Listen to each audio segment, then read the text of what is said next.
croeso I bob un ohonoch chi I roedfa, a croeso bennig i'r welwyr yn braf gael gwynebau marwydd. Mae'r gweddiadau chi fel y sgrin, mae'r gwrgweddi fan hyn Nos Sul, ac yna mae'r clybiau yna I gychwyn dydd Gwyner, clwbiau rhwng 6 a 7 a clwb 1 rhwng 7 a 9. Gyna ragrybydd ar y 30 ar 20 o fis Medi, mae trip capel, a byddwn ni ddim yn mynd yn rhy bell, dim ond rhyw hanner awr, llai na hanner awr I ffwrdd o fan hyn. Gyna sy'n nesaf, myfyrwyr yn dechrau yn Caerdydd, gweithio fydd rai yn gytreiddio gyda ni, a mae yna wahoddiad I myfyrwyr ac unrhyw un arall sy'n eisiau cinio sy'n nesaf gyda Twitter Catrin, os ydych chi roi'r rybydd o heddi os hoffech chi wneud. Fel y Rodri gweud, bore yma ti'n mynd yn dda I Loes a Gwra Bwrdi Sadwrn nesaf yn Brook Street, Aberystwyth. A casgen y mis o gyfer gwaith elefdwr gyda eich ffis. Dewch I ni gyflwyno yr oedfa.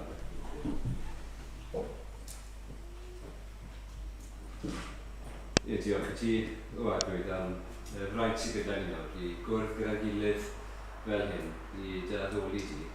Fel ni'n clywed bod yma, ni'n diolch bod yna un sydd yn deilwng o fawr a un sydd yn deilwng yn holl ffordd. Yr unig un yn ddigon da. Yn ddigon da I dalu pris ein dyled ni. Diolch am Iesu Grist. Diolch am ei berffeithrwydd I sydd yn ateb yn ein lle ni. Ni'n dod yn y blaen ti, yn ymwybodol o'n beia ni. Ac ni'n diolch I ti, a dy bod ti'n ddews ateb. Ni yn gallu dod nawr yn hygad Iesu Grist. Ac ni yn gwybod beth sydd angen arno ni yw cael bol o fwy o dy agoniad ti, a dy gariad a'r trygaredd ti. Dysbryd ti yn helpu ni nawr. Ni agor y gair gyda'n gilydd. Byddwn ni'n ymwybodol o berffeithrwydd eiriau ti. Byddwn ni'n clywed y lais ti. Ac byddwn ni yn I fyddhau. Ac byddwn ni yn dod, byddwn rhaid dod o newydd. Un o'r hyn o. At Iesu Grist. Ni'n cyflwyno hyn yn I ti nawr. Yn gwybod felly bod y sawl un yma sydd a pethau yn pwyso yn nhw. Pethau sydd yn ofni ni, yn drysu ni. A felly I dod wrthnos yn blaen ni. Yn peth I gofred I ni. Ni'n gwyddio agwyd, ni'n profi dy defnyddau di, defnyddau ar y fengyl. O bod ti'n rheoli dros bob peth.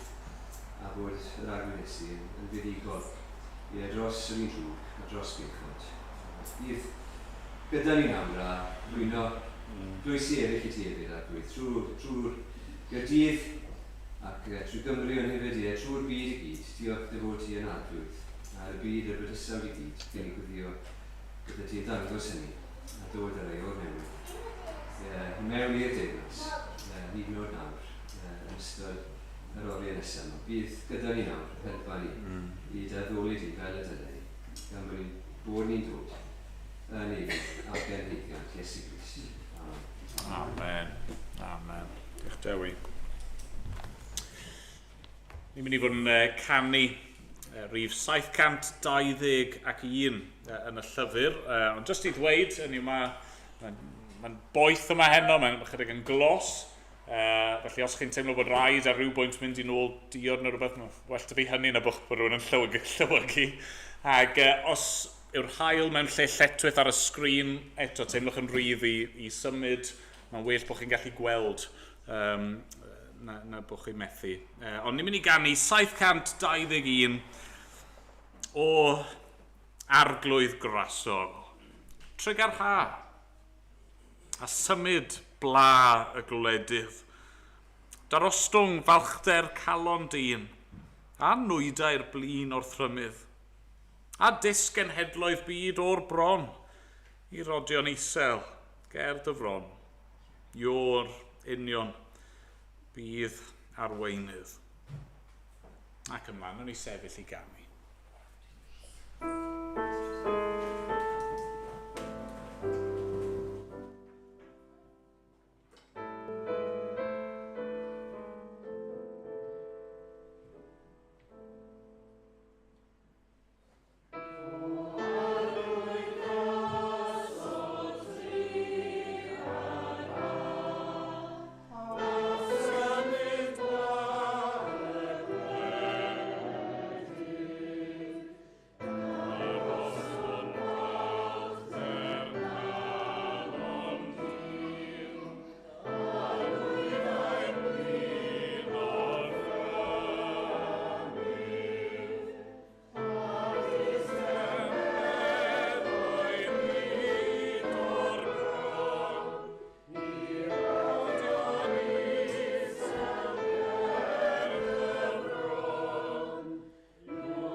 Heno yma, ni yn mynd i ail gydio yn un o'n cyfresu ni. Ni'n troi i lyfr Genesis. Ac o'n i wedi bod yn gweithio'n ffordd trwy Genesis, ni wedi cael seibiant dros yr haf. Ni'n mynd i ail ddechrau arni gyda'n gilydd. Heno yma, ni'n mynd i edrych ar Genesis 34. Just i atgoffa chi'n fyr lle ni arni, mae Jacob, chi'n cofio, mae wedi mynd, neu wedi bod yn ôl yn wlad ei dad, wlad ei dadau, yn chwilio am wraig, a mae wedi benni lan yn cael 2 ohonyn nhw.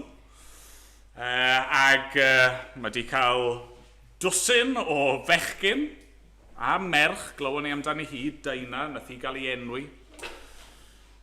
A nawr mae wedi dod nôl i wlad Canan, mae wedi gwynebu ei frawd Esau, yr un oedd e mor ofnus ohono fe, mae nhw wedi cymodi a'i gilydd.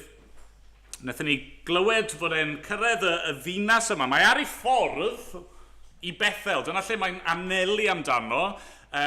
Dwi ddim yn cyrraedd yna eto, mae'n stopio, a falle oedd yna gamgymeriad fan hyn, mae'n stopio tu allan i ddinas Sychem, ac yn prynu darn o dir ac yn aros yno am gyfnod. Felly ni'n cyrraedd Genesis 34. Dyma air Duw. Aeth Daina, y ferch roedd Lea wedi ei geni i Jacob, allan i ymweld â gwragedd y wlad.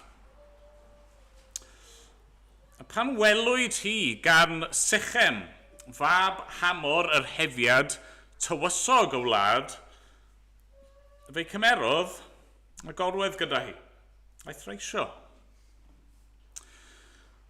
Rhoddodd ei holl serch ar Daina, merch Jacob, hoffodd y ferch a siaradodd yn gariadus wrthi. Yna dwedodd Sychem wrth ei dad Hamor, cymer y ferch hon yn wraig i mi. Pan glywodd Jacob iddo halogi ei ferch Daina, roedd ei feibion gyda'i anifeiliaid yn y maes, a felly ni ddywedodd ddim cyn iddynt ddod adref. Yna daeth Hamor, tad Sychem, allan i siarad â Jacob.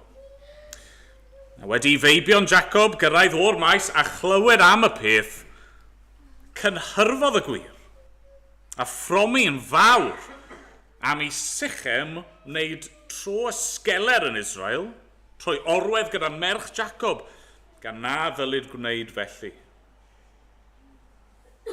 Ond erfyniodd Hamor arnynt, a dweud, mae fy mab Sychem wedi rhoi ei fryd ar gael y ferch. Rowch i'n wraig iddo.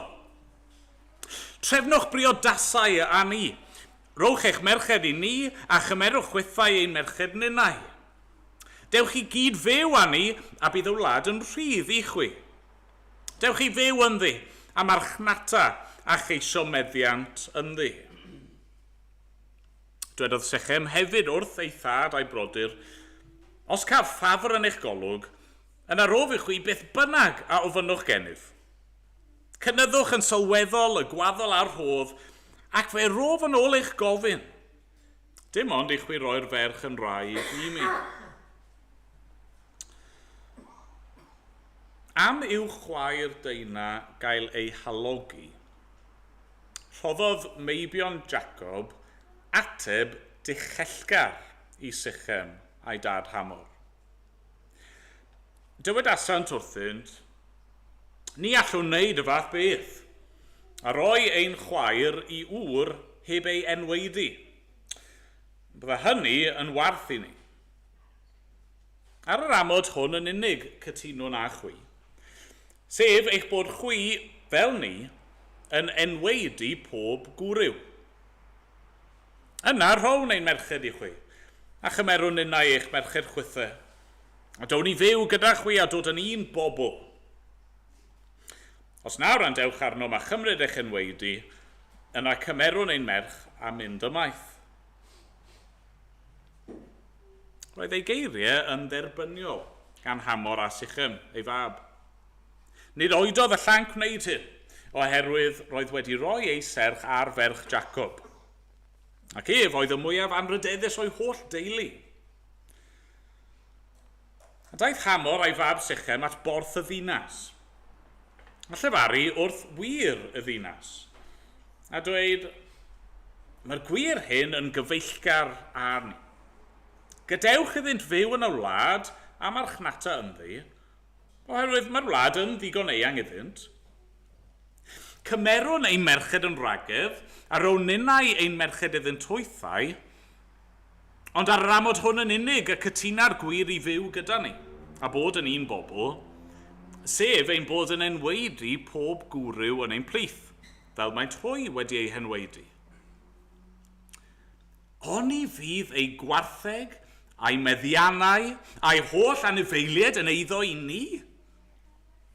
Gadewch i ni gytuno â hwy fel y gallant gyd fyw â ni. Gwrandawodd, pob un oedd yn mynd trwy borth y ddinas ar Hamor a'i fab Sychem, ac enweidwyd pob gwryw yn y ddinas. Ar y trydydd dydd, pan oedd y dynion yn ddolurus, cymerodd dau o feibion Jacob, sef Simeon a Lefi, brodyr Deina, eu clyddyfe, a mynd yn rhwydd i mewn i'r ddinas, a lladd pob gwryw. Lladdasant Hamor a'i fab Sychem am un y cledydd, a chymryd Deina o di Sychem a mynd ymaith. Rheibiodd meibion Jacob y lladdedigion ac ysbeilio'r ddinas am iddynt halogi ei chwaer. Cymerasant y defaid a'r uchen a'r asynod a phob peth oedd yn y ddinas ac yn y maes. Cipiasant ei holl gyfoeth a'r plant bychain a'r gwragedd ac ysbeilio pob dim oedd yn y tai.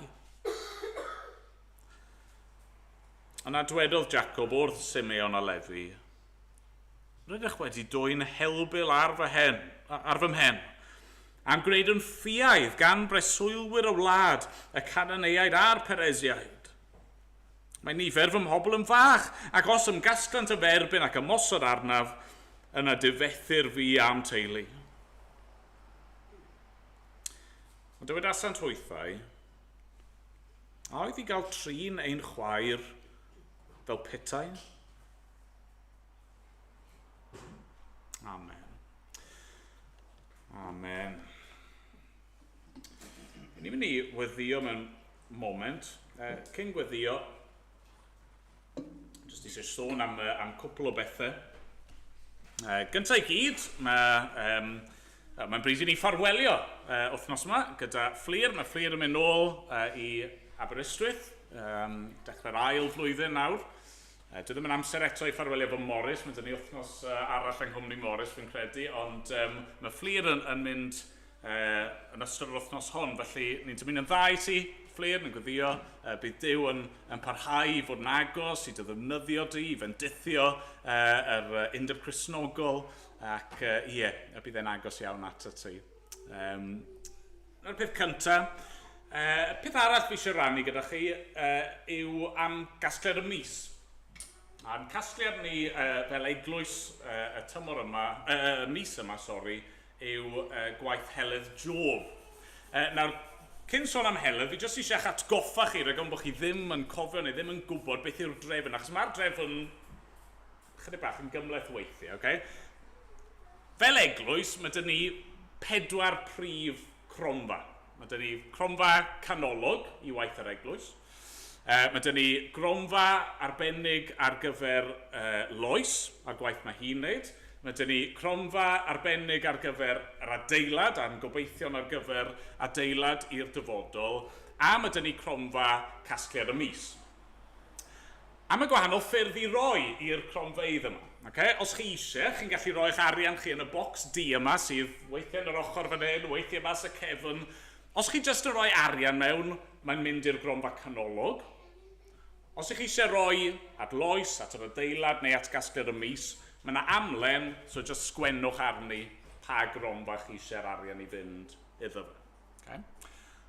Os chi bach yn fwy high-tech na hynny, a chi eisiau trosglwyddo arian yn syth trwy'r banc, gallwch chi siarad gyda naill ai Rian Williams neu gyda Rian Evans a trefnu hynny gyda nhw.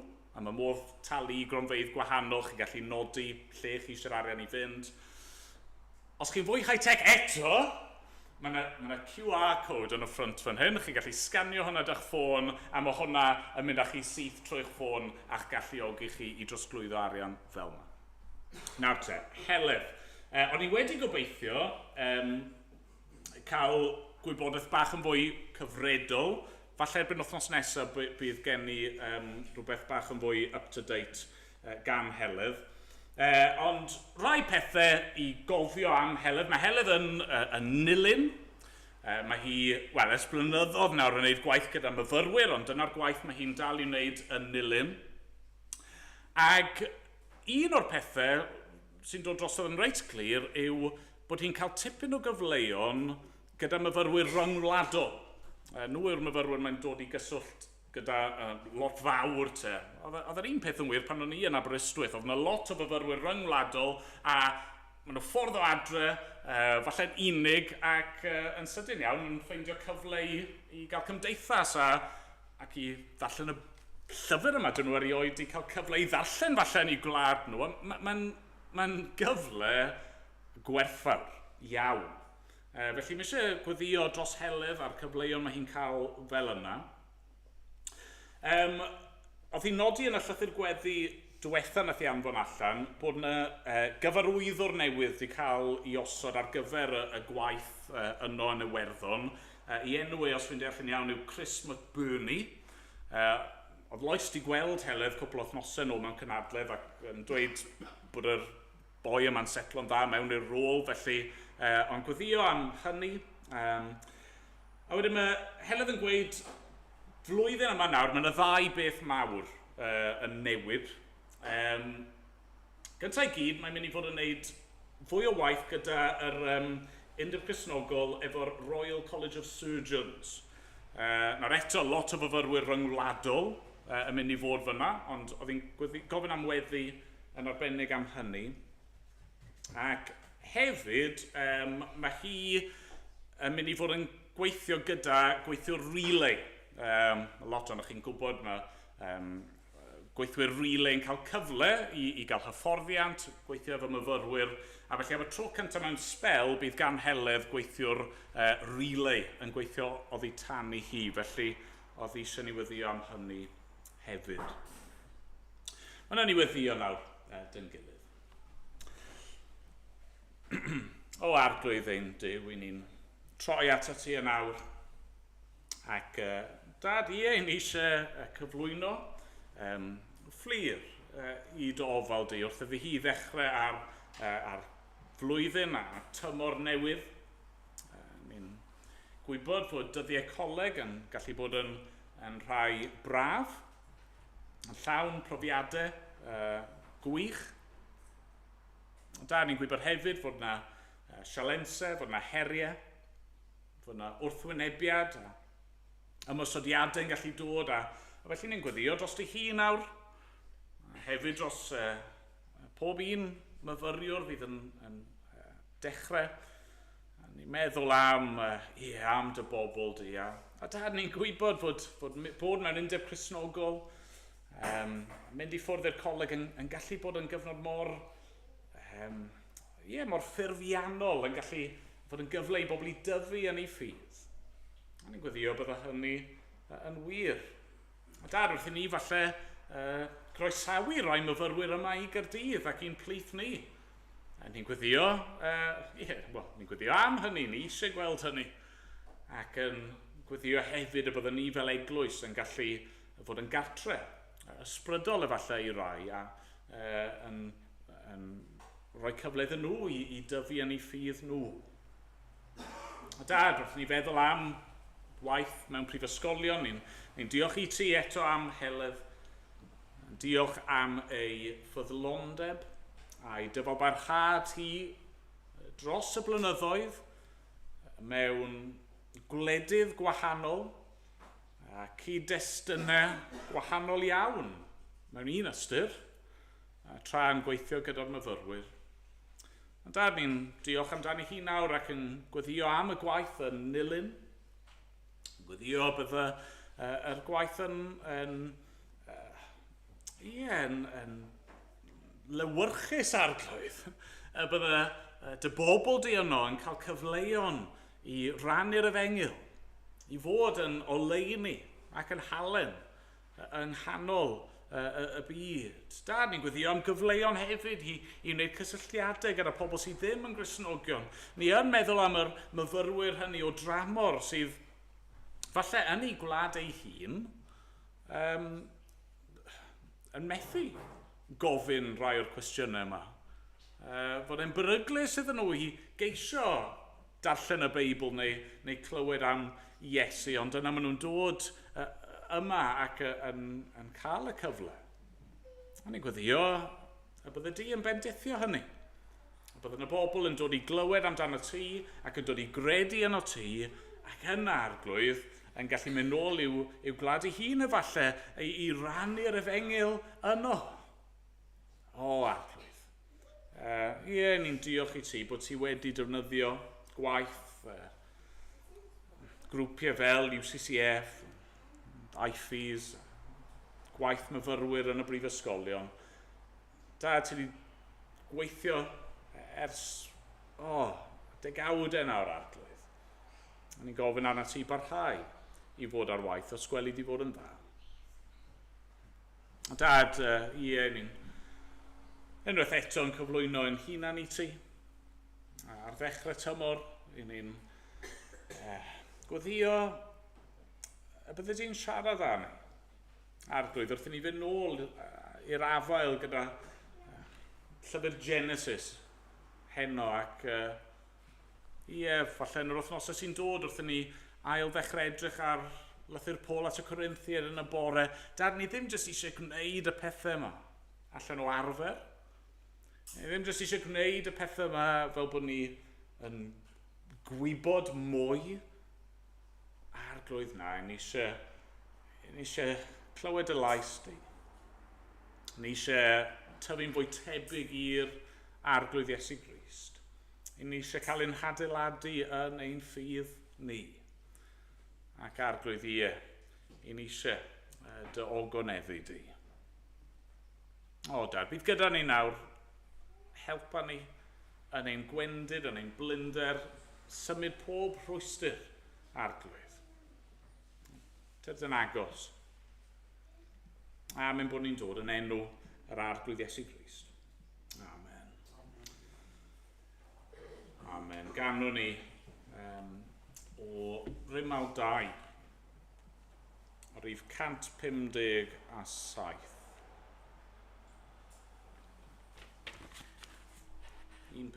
Gorffennwyd y Meseia roes ei fywyd dros bechoder byd. Mae ryddid cyflawn drwy ei waed, cyflawnwyd diben aberth drud. Ac ymlaen, o'n i sefyll i ganu.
bore yma, un o'r pethau o'n i'n annog ni fod oedd yn air ganolog. Hynny bod gair Duw yn ganolog i'n bywyd ni fel eglwys. A reswm mae eisiau hynny fod yn wir yw oherwydd y Beibl yw gair Duw. Mae'r Beibl i gyd yn air Duw. Mewn un ffordd neu gilydd, mae'r holl Beibl yn ein pwyntio ni at yr arglwydd Iesu Grist. Nawr ar adegau, mae hynny yn rwydd i dderbyn. Mae'n rwydd i gredu. Mae rannau o'r Beibl sydd yn hynod o brydferth. Mae yna rannau o'r Beibl sydd yn hyfryd. Ni'n siarad cyn yr oedfa am y geiriau ddarllen o'n i bore yma'r disgrifiadau yna am Iesu fel llew ac eto fel oen. A fi'n siŵr bod math o adrannau o'r Beibl, penodau, salmau, adnodau, yn dod i'ch meddwl chi, maen nhw'n hyfryd. Chi'n ei darllen nhw ac chi'n gweld, dyma air Duw. Wedyn, mae ydych chi penodau fel Genesis 34. Adrannau sydd ar un lefel, a fi'n gobeithio bod fi'n gallu dweud hyn, yn ddigon hyll. Adrannau ni bron a bod eisiau neidio drostyn nhw. Ddim eisiau gorfod clywed yr hyn ddigwyddodd. Mae yna demtasiwn. Demtasiwn, yn credu fi'n iawn i ddweud arlywydd America, Thomas Jefferson. Nath ei fynd ati gyda siswrn i torri allan y rannau o'r Beibl o ddim yn hoffi. Mae yna Jefferson Bible. Y joc yw bod e'n eitha anodd i ddal y cwbl at ei gilydd achos bod cymaint i cael ei dorri mas. Mae yna demtasiwn fyna yn does. Be ni'n neud efo pennod fel hyn? O'ch chi'n gweld gair Duw sydd dyn ni fan hyn hefyd. Ac os ni'n dechrau torri rannau mas, neu'n dechrau neidio drostyn nhw, neu anwybyddu nhw, ni mewn perygl. O'n i trio meddwl am darlun falle i'n helpu ni. Y darlun ddath i'r meddwl oedd y wal enwog yna yn Berlin. Sa'n ysgrifennu bod i Berlin, sa'n ysgrifennu gweld yr rhannau hynny o'r wal sydd yn dal i sefyll. Gellech chi ddadle, y bydde fe'n well just chwalu y wal yna yn llwyr. Dyw'r wal ddim yn enwog achos bod e'n brydferth. Dwi ddim yn enwog oherwydd ei bensaernïaeth, bod e'n rhyw wonder of the world. Nid dyna pam mae e yna. Mae'n enwog oherwydd fod e mewn ffordd yn cynrychioli, yn symbol o'r cyfnod trist a poenus ac erchyll yna yn hanes Ewrop. Mewn ffordd, dyna pam mae e dal yna. Dyna pam os ewch chi Berlin, chi'n gallu gweld rhannau ohono fe nawr. Mae e yna achos mae e fod yn hyll. Mae e fod i'ch atgoffa chi o rhywbeth. Mae fod i'ch pwyntio chi a'ch rybuddio chi. Mewn ffordd, dyna sy'n digwydd efo pennod fel hon. Genesis 34. Mae yna ddau beth i fi eisiau ni i weld yn y bennod yma, dyn gilydd heno. Beth cyntaf fi eisiau ni weld yw hyn, mae angen delio gyda phechod. Mae angen delio gyda phechod. Ac yn yr ail, fi eisiau ni feddwl, wel, sut mae delio gyda phechod? Mae angen delio gyda phechod, ond sut? I ddechrau te, trwch gyda fi. Y pwynt gyntaf yma, mae angen delio gyda phechod. A wrth gwrs, dyw'r pwynt yma ddim yn bwynt arbennig o wreiddio. Nid dyma'r tro cyntaf i ni weld yr syniad yma yn llyfr Genesis, ddim o gwbl. Hynny yw, chi'n meddwl nôl i'r penodau cyntaf yna, ni'n meddwl am Duw yn creu y byd yma sydd yn dda iawn, ond yna mae Adda ac Efa yn cael eu temptio, maen nhw'n syrthio i bechod, ac ar ôl yr cwymp yna i bechod, mae pethau just yn mynd lawr yn syth yn dydyn nhw. A ni wedi gweld dro ar ôl tro effeithiau pechod, canlyniadau pechod. Yn syth mae dyn ni Cain ag Abel a'i perthynas nhw, ac yna ni darllen ymlaen. Dydy ddim yn hir nes bod ni'n cyrraedd hanes Noa, ac yna chi'n cofio'r holl bethau eraill ni wedi gweld am Lot a'i deulu fe. Pam bod angen hwn eto te? Wel, yn aml iawn, os ni'n onest, mae'n y berygl i ni fod yn rhy optimistaidd yn does. Falle ddim pawb yn ystafell yma, roedd enwi neb, ond gyffredinol, fel pobl, fi'n credu bod ni'n gallu bod yn rhy optimistaidd am y byd ac am ein hunan.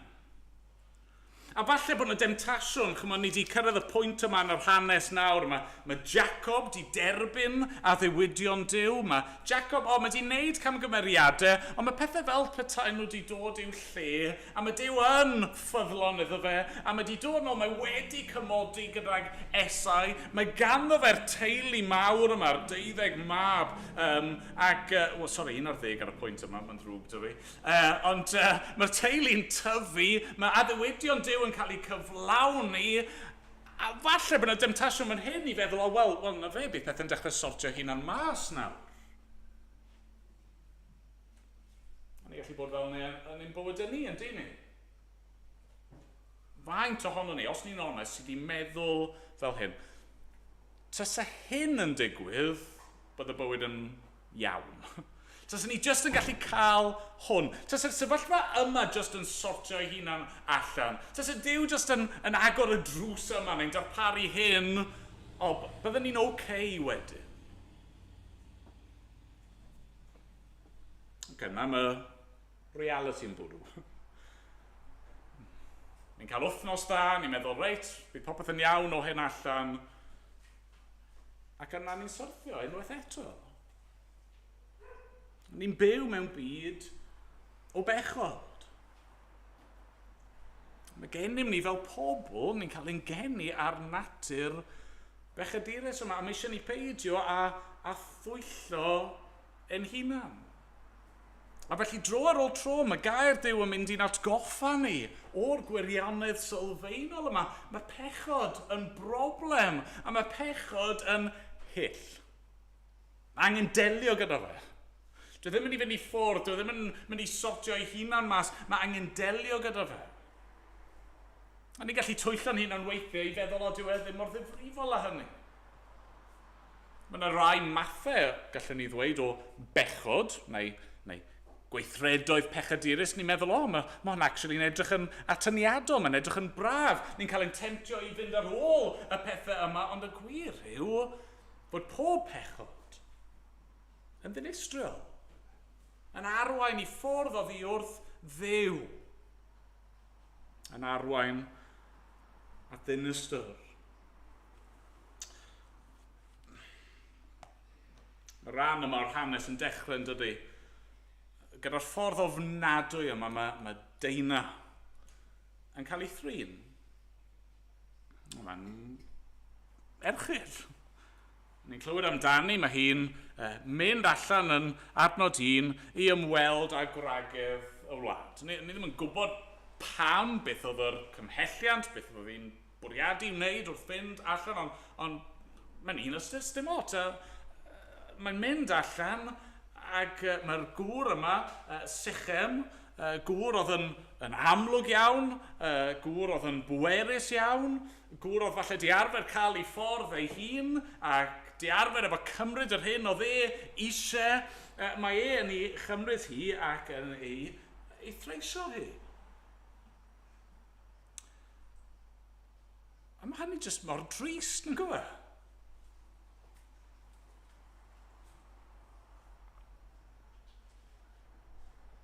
Falle erbyn Genesis 34, ni di arfer dy hyn.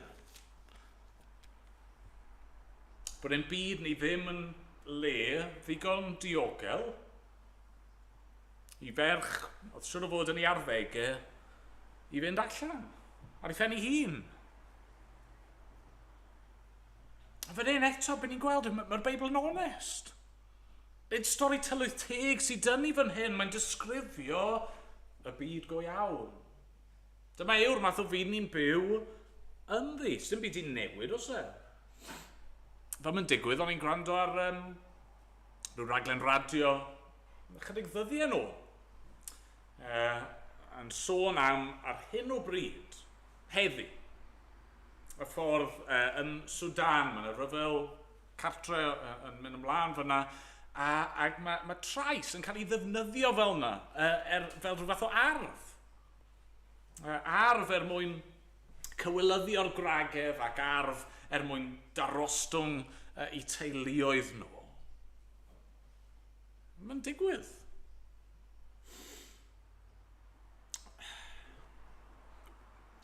Ac wrth gwrs, fel sydd mor aml yn wir, a ni wedi gweld hyn yn barod yn dyn ni, nid dyna ddiwedd y stori efo. Hynny yw, yn aml iawn, mae un pechod, un weithred cas yn esgor ar un arall, ac un arall, ac un arall. Mae bron fel rhyw fath o dominoes, neu fel rhyw peleneira hyll sydd yn rolio lawr y bryn ac yn tyfu'n fwy ac yn fwy.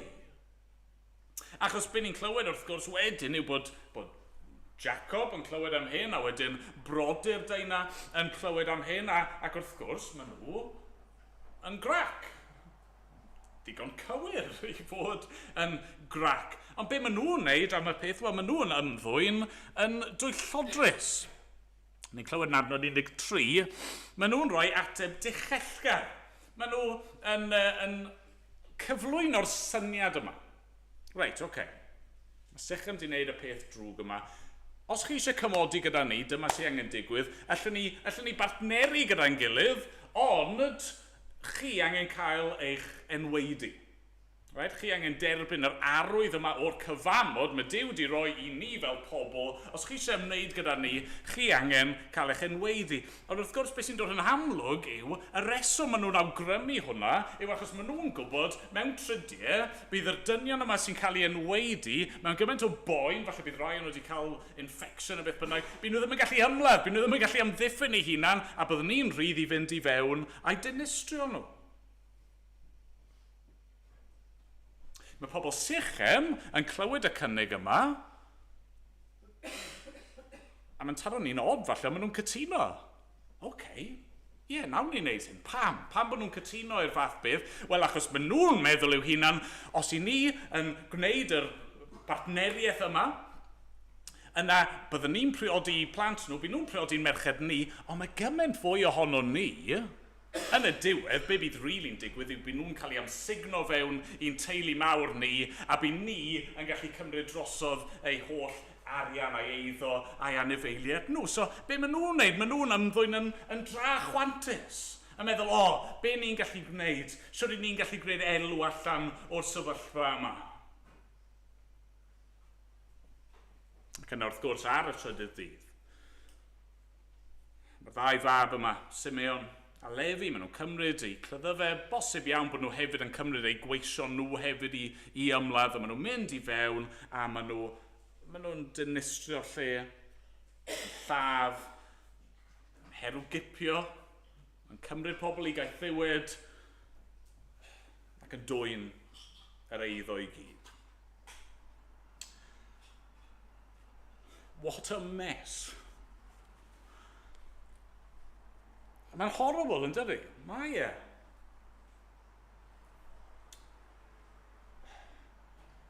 Dyma'r byd ni'n byw ynddi. Falle bod chi'n meddwl, wel, dyw hwnna ddim yn swnio fel fy mhrofiad i o fywyd. Ac wrth gwrs, mae'n wir i ddweud bod y byd yma ddim o'r wael ag y gallai fe fod. Ac i ni fel pobl, wrth gwrs, ddim o'r wael ag y gallai ni fod, oherwydd mae Duw yn ei ras yn ein rhwystro ni. A mae Duw yn ei ras wedi gosod llywodraethau, mewn lle sydd yn ffrwyno, drygioni. Yn ein gwlad ni, mae dyn ni mewn un ystyr mantais y ffaith bod yna hanes a traddodiad grisnogol lle mae pobl falle'n yn glynu wrth rai pethau, yn cytuno mae rai pethau dylsyn ni wneud, mae rai pethau dylsyn ni ddim gwneud. Ac eto reality, heb y rwystra yna mewn lle. A ni'n gweld hynny mewn rannau o'r byd heddi. Ni'n gweld yn ein gwlad ni hefyd ar adegau, pan falle bod yna ddim heddlu yno i stopio pobl. Neu mae pobl ddim yn meddwl bod nhw'n cael ei gweld, neu ddim yn meddwl bod nhw'n mynd i cael ei dal, neu ddim yn meddwl bod nhw'n mynd i cael ei cosbi, a maen nhw'n dechrau ymddwy mewn ffyrdd byddwch chi byth wedi ei ddisgwyl. God heb gras cyffredinol Duw ar waith yn ein byd, byddai'r byd yma yn effernol, a fi'n defnyddio'r gair yma yn wir ystyr y gair.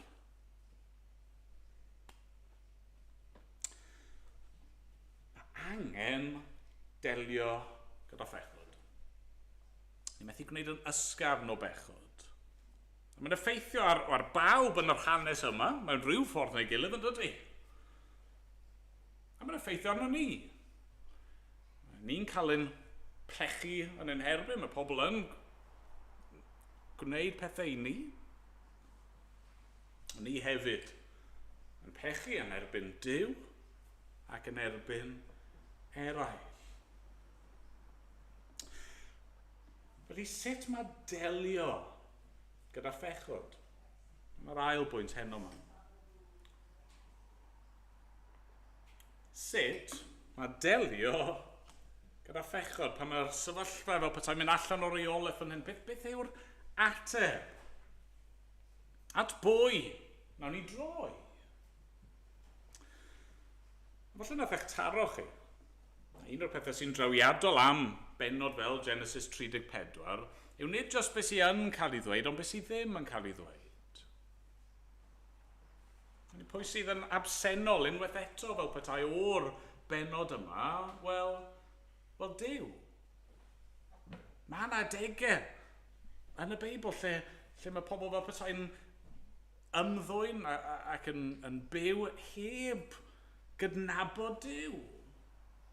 A dyna sydd yn digwydd fan hyn, Drychwch beth yw'r ffyrdd gwahanol mae pobl fel tasyn nhw'n trio delio gyda pechod. Beth yw'r opsiynau gwahanol sydd dyn ni fan hyn am siwt i ni fod i ddelio gyda drygioni yn y byd, heb ddim.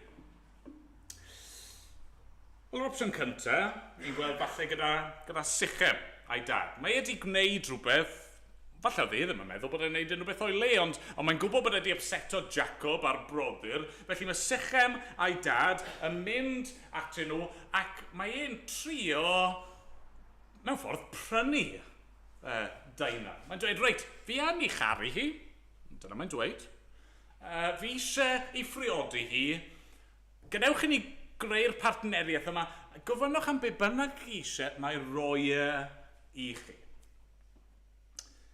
Clirio'r ddyled, talu'r ddirwy, gwneud popeth yn iawn fel yna. Wrth gwrs, mae rai pobl yn meddwl mae dyna'r ffordd i ni sortio'n pechod ni, ynddo fe? Bod ni jyst yn talu'r pris rhywsut. Bod ni'n gwneud rhywbeth i wneud iawn am yr hyn ni wedi wneud yn anghywir. Wrth gwrs, y reality yw dydy hynny ddim yn gweithio, ydy e? Beth oedd gwerth yr hyn oedd wedi cael ei wneud i Daina? Dim modd rhoi pris ar rhywbeth fel yna, os e wir? Dyw dirwydd ddim yn ddigon, mae yna bethau ofnadwy yn digwydd yn y byd yma, dyw just talu rhywbeth o ffain. Neu hyd yn oed mynd i'r carchar, neu beth bynnag, dy ddim yn dad wneud yr hyn sydd wedi digwydd. Ail opsiwn falle sy'n cael ei roi i ni yw y ffordd mae trigolion y wlad yn barod i gymryd arnyn nhw eu hunan yr arwydd yma o enweidiad A mewn un ystyr, mae yna rhyw ddarlun yn cael ei roi fan hyn, yn does, achos be maen nhw'n gwneud fyna, maen nhw'n cymryd arwydd allanol y cyfamod.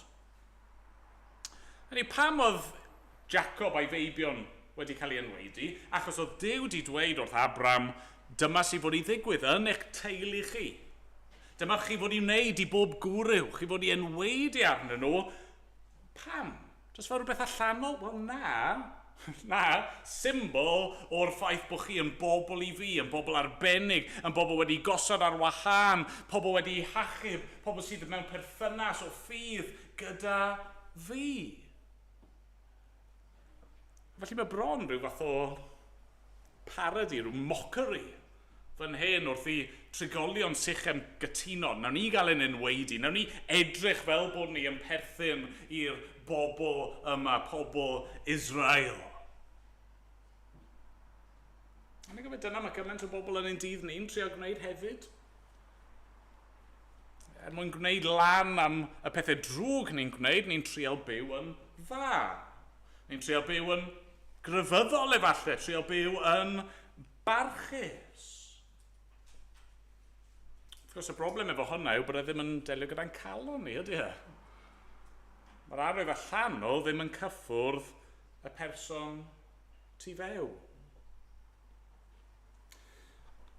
Os yna opsiwn eraill, wel, gallwn ni feddwl am Jacob yn yr hanes yma.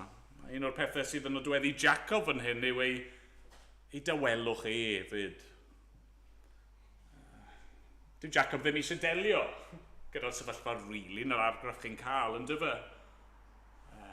Mae'n clywed am yr hyn sydd wedi digwydd, a mae'r meibion mas yn y cae, a dydym yn gwneud dim byd, mae'n aros iddyn nhw i ddod yn ôl. A bron, eto erbyn diwedd y benod, chi'n teimlo na gyd mae e eisiau yw trial cadw'r heddwch rwsut. Ac mae rai pobl yn gobeithio, mae dyna siwr bydd pechod yn cael ei ddelio gyda. Bydd Duw, yr Duw yma sydd yn hen ddyn hapus yn y cymylau, os i ni wedi pechu yn ei erbyn e, wel, bydd e'n madde. Wnaeth ei anghofio amdano fe, bydd e ddim yn cosbi, ydy e? Na, bydd e jyst eisiau tawelu'r dyfroedd a brwsio fe dan y carped. Na, hynny mae rhywbeth trist mewn ffordd yn yr hyn mae Jacob yn gwneud. Dylse fe fod wedi mynnu cyfiawnder rwsut. A mae Duw ei hun yn gyfiawn, yn dydy? Os yw pechod mor erchyll a ni wedi gweld mae e, sut gall Dduw anwybyddu? Mae un opsiwn ola yn cael ei gynnig i ni fan hyn. Yr opsiwn ola yn yr adran yw dial. Cosb. Yr dicter di-dreigaredd yma mae Simeon a Levi yn dangos wrth iddyn nhw gymryd i cleddyf a delio gyda'r peth fel yna. Dyna sy'n mae lot o bobl yn ymddwyn heddi, yn dyfa. I siarad o'r blaen, chi'n gyfarwydd ar term cancel culture. Mae rhywun yn gwneud rhywbeth yn anghywir neu'n dweud rhywbeth sydd yn anerbyniol a'r ymateb i'w parddio nhw a i canslo nhw a trio ffindo unrhyw ffordd i'w tawelu nhw a'i cau nhw allan yn ddidrygaredd.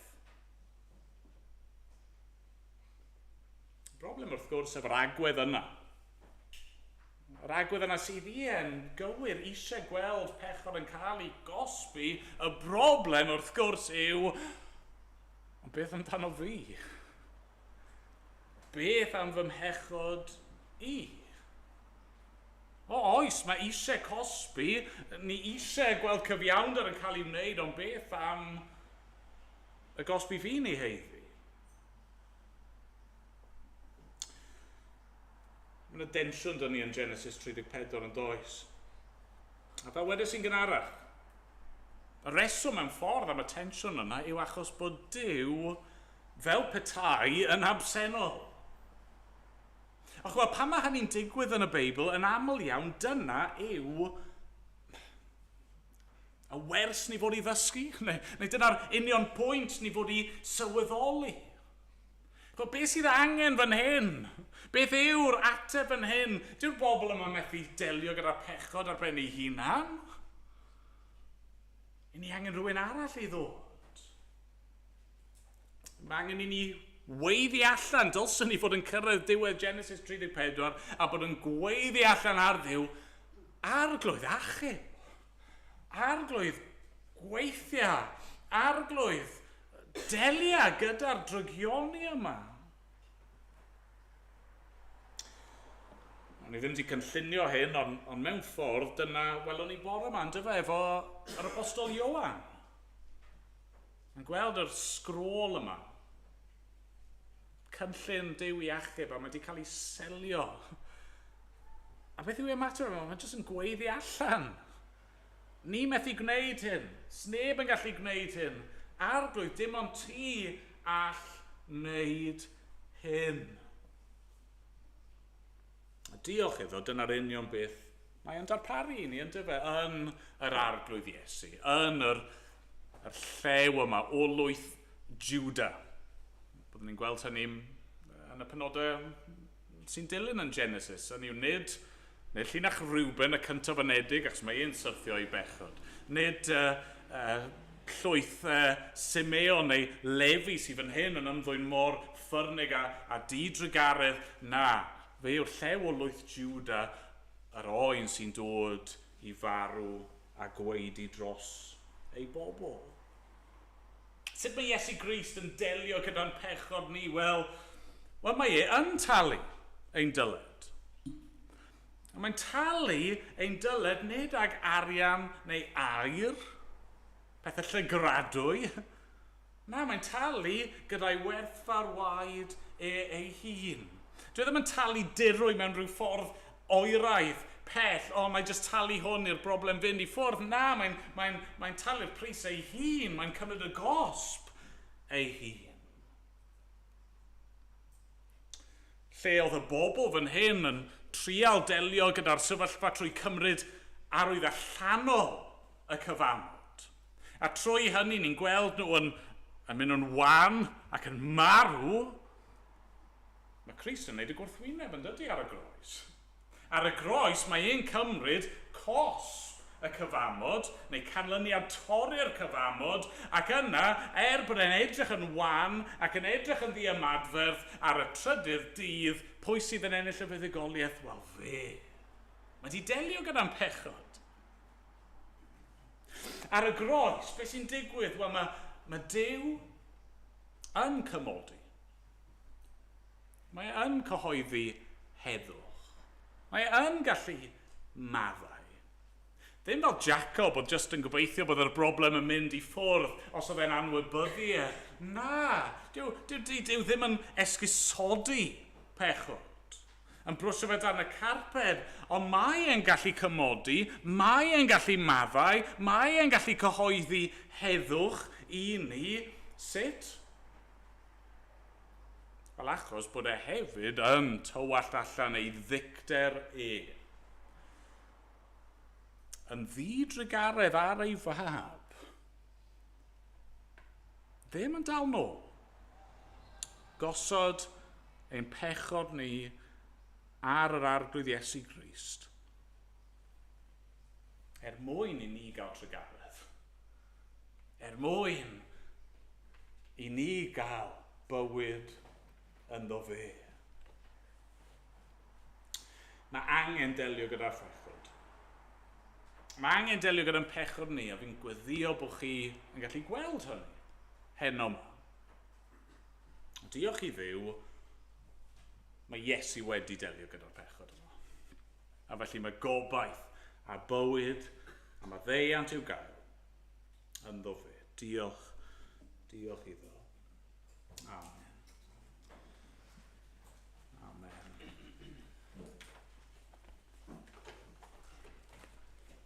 Fel wrth i ni orffen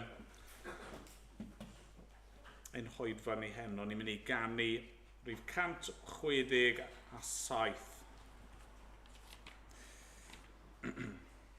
167. Fyth, rhyfeddau'r cariad yn rhagwyddoldeb pell, A drefnodd yn yr arfaith i'm etifeddiaeth well na'r ddeiar, a'i thrysorau a'i brau bleserau ynghyd. Fy nghyfoeth mawr ni dderfydd yw Iesu, prynwr byd. Ar noswaith oer fe chwysau y gwaed yn ddafnau lawr. Ac ef mewn ymdrech meddwl yn talu'n dyled fawr. Fe yfai'r cwpan chwerw wrth farw ar y pren, pa mantodd ffordd i'r bywyd o'r ddeiar hyd yn en. Tragwyddol glod i'r cyfiawn fi farw dros fy mai. Fe atgyfododd eilwaith o'r bedd i'm cyfiawnhau. Ar orsedd ei drygaredd mae'n dadle yn y ne ei fywyd a'i farwolaeth anfeidro yn fy lle.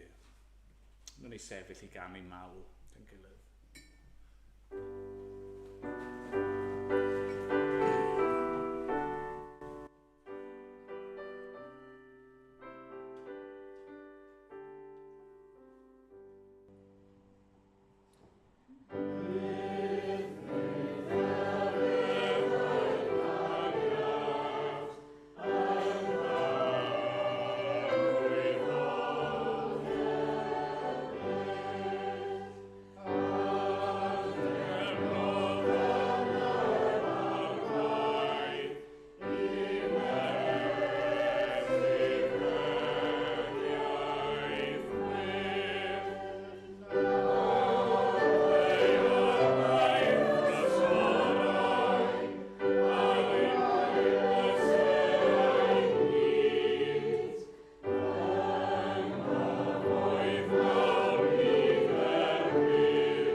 cyflwyno ein hunan felly nawr I ti. Yr holl bethau ni di clywed heddi trwy dy air di a gan dy bobl di ni'n gweddio a wneud I cymryd nhw nawr a wneud I weithio yno ni ac arglwydd yn yr wythnos sydd o'n blaen ni bydd gyda ni. Diolch fod yr arglwydd Iesu Grist awdur a pherffeithydd ein ffydd wedi mynd o'n blaenau bod wedi rhedeg y ras a fod yn awr yn eiriol drosto ni ac gyda ni yn awr ac hyd byth. Amen.